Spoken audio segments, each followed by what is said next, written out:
First, subscribe to the channel and like the video. Can we hit 60 subs and 10 likes today? My name is Michael, and I've always been a skeptic. Growing up, I never believed in ghosts or the supernatural. I thought the stories were just that, stories meant to scare children and entertain adults. But then I got a job as a night shift nurse at St. Jude's Hospital, and everything changed. The hospital was old, its corridors dimly lit and its walls lined with faded paint. From the moment I stepped inside, I felt a sense of unease, like I was being watched by unseen eyes. At first, I brushed off the strange occurrences as nothing more than the product of an overactive imagination. But as the nights wore on, I couldn't ignore the feeling that something was wrong. It started with small things: a flickering light in the hallway, a sudden chill that seemed to linger in the air. But soon, the phenomena became more pronounced, more unsettling. One night, as I made my rounds, I heard footsteps echoing through the empty corridors, footsteps that seemed to come from nowhere and everywhere at once. I froze, my heart pounding in my chest as the sound grew louder and louder. And then, just as suddenly as they had begun, the footsteps stopped. I tried to tell myself it was just my imagination, but deep down, I knew it was something more. As the days turned into weeks, the strange occurrences continued. Equipment would malfunction for no reason, patients would report seeing shadows moving in their rooms, and strange symbols would appear on the walls, etched into the paint as if by invisible hands. Desperate for answers, I reached out to paranormal investigators, hoping they could shed some light on the mysteries that plagued our hospital. But even they were stumped by the strange occurrences, unable to provide any explanation for what was happening.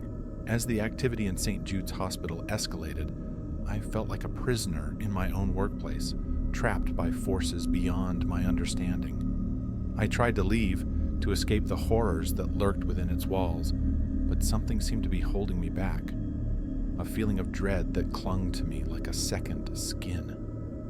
In the end, I was forced to confront the darkness head-on, to confront the ghosts of the hospital's past and the demons of my own psyche.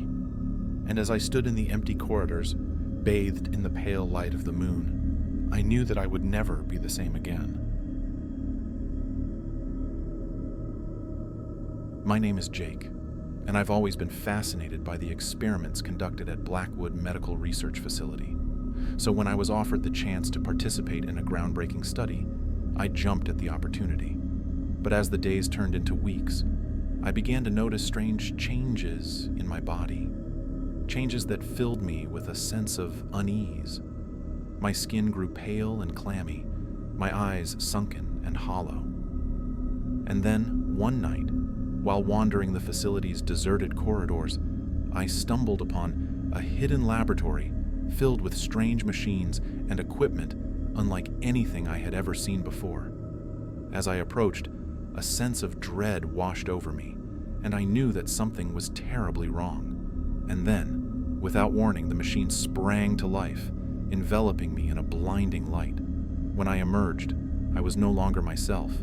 I was something else, something monstrous and inhuman. And as I stalked the halls of Blackwood Medical Research Facility, searching for answers, I couldn't shake the feeling that I was being watched, that something malevolent was lurking in the shadows, waiting to claim me as its next victim. In the end, I managed to escape, but the memory of that night, the feeling of being trapped, the sound of those haunting whispers, lingers in my mind, a constant presence that refuses to fade. The closure of Blackwood Medical Research Facility brings little solace, as the nightmares of my transformation continue to plague my thoughts, a reminder of the irreversible consequences of scientific curiosity.